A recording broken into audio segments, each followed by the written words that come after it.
Un accident est une mort tragique.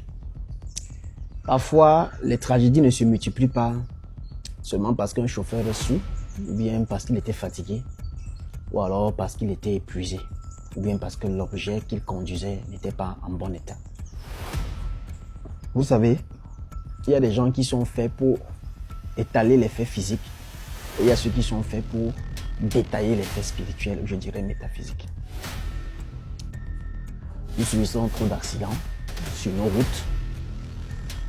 Les gens physiques parleront des routes qui sont mal faites, bitumées et compagnie, oui. Mais quand l'homme spiritualiste vient s'exprimer, je ne peux que me poser sur mon côté spirituel. Premièrement, vous devez savoir que lorsqu'il y a des morts par accident, avant l'enterrement, il y a beaucoup de rites qu'il faut faire. Il y a le rite pour bannir cette tragédie de la famille et il y a le rite pour apaiser l'âme du défunt parce que le défunt est mort en larmes. C'est-à-dire qu'en Afrique, quand quelqu'un ripe, sans parler, sans crier, sans avoir l'occasion de se sauver, de se démêler, c'est une mort tragique, c'est une mort en larmes. Et si donc on enterre ce dernier sans d'abord faire les rites pour apaiser son âme, qui directement a sursauté, la mort, ça risquerait de se répéter. Non seulement peut-être sur le même endroit, sur la même route, ou peut-être dans la même famille. Parce que beaucoup de morts par accident, quand les gens trimballent les corps, ou alors quand les gens trimballent les restes, ces restes-là sont vides et dépourvus, n'est-ce pas, de l'esprit du défunt, qui est peut-être souvent resté rôdé là où l'accident s'est produit pour hanter cet endroit. Vous verrez donc des endroits hantés, des forêts hantées, des maisons hantées, des routes hantées. Ces endroits hantés-là ne sont pas toujours hantés par des personnes, ils sont hantés par l'esprit des morts qui sont tombés là d'une façon tragique et qui n'ont pas pu suivre leur dépouille lorsque leur famille les amenait parce que les rites n'ont pas été faits. Ceci dit quoi? Il faudrait donc que les différentes familles africaines essayent toujours de se rapprocher vers des initiés lorsqu'il y a des cas pareils pour qu'ils viennent d'abord sur place faire le rite avant qu'on ne déplace le corps ou leur dire quoi faire. Et après que cela est fait, ce ne sont pas les rites élémentaires. Hein. Vous savez que tout ce qui est bain et rite élémentaire, je vous le dis. Mais quand ça consiste déjà à une visualisation, à voir là où l'esprit se trouve, à voir là avant de faire, je ne vais pas vous partager des choses comme ça. Mais je peux quand même vous dire de vous rapprocher de certains initiés. Il y en a. Je ne suis pas le seul initié. Il y en a des initiés dans des villages. Il y a des gens que vous savez qui ont la capacité de venir sur place faire ce qu'il faut. Mais le problème, c'est qu'on est devenu tellement trop occidental, même que les occidentaux. Ces rites-là permettent d'abord que l'âme du défunt nous accompagne. Quand on arrive encore à la maison, quand quelqu'un décède par accident, on n'entre pas dans la maison avec son corps. Jamais de la vie. Non. C'est une mort tragique. Donc si on trouve le reste ou la dépouille, on n'entre pas dans la maison. On laisse son corps dehors, à la véranda ou à la cour.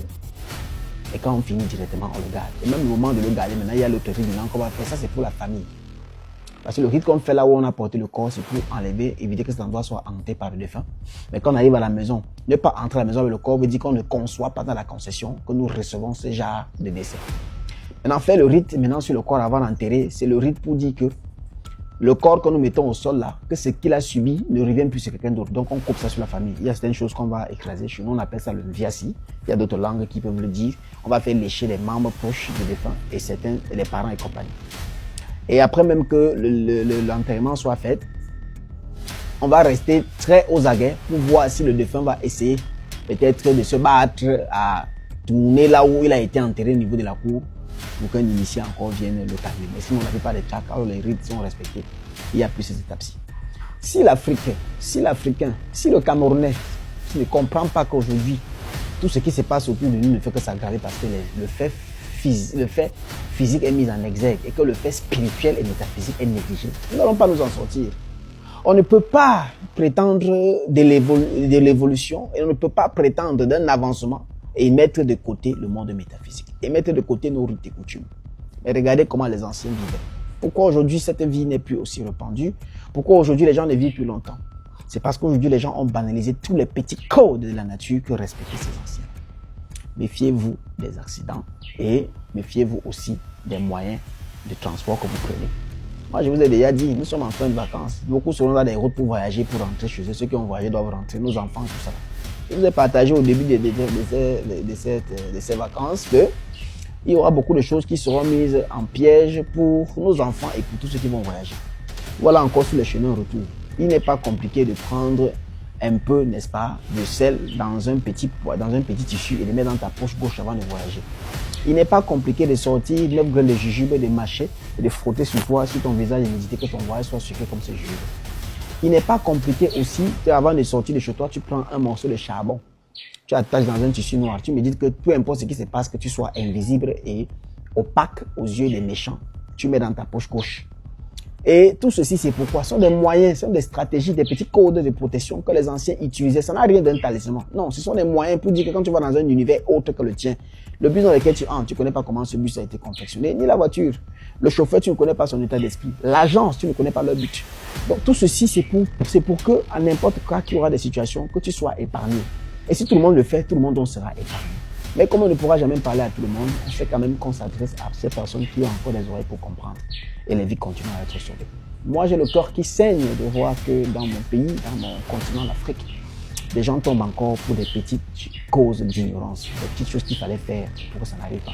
Ceci ne dit pas que les gens ne tomberont pas. Mais il faut que lorsque quelqu'un tombe, qu'en tant qu'initié, que nous comprenons que dans la tombée de cette personne-là, il y a la volonté divine et ancestrale à l'intérieur. Quand nous ne voyons pas ça, pour nous, c'est une perte. Pour nous, c'est une tragédie. On ne pourra donc pas se taire que de chaque jour venir vous donner des moyens de prévention, surtout à ce genre de choses. Nous sommes à la fin de vacances, chacun se doit d'être prudent comme d'habitude et de mettre les recettes des grands-pères traditionnels et de respecter nos rites, et de respecter les initiés et de respecter ce qu'il faut faire face à toutes ces situations. La sonnette d'alarme a été lancée et ceux qui ont les oreilles ont compris. Le mien dit, allume ton cerveau. Très bientôt. Merci beaucoup.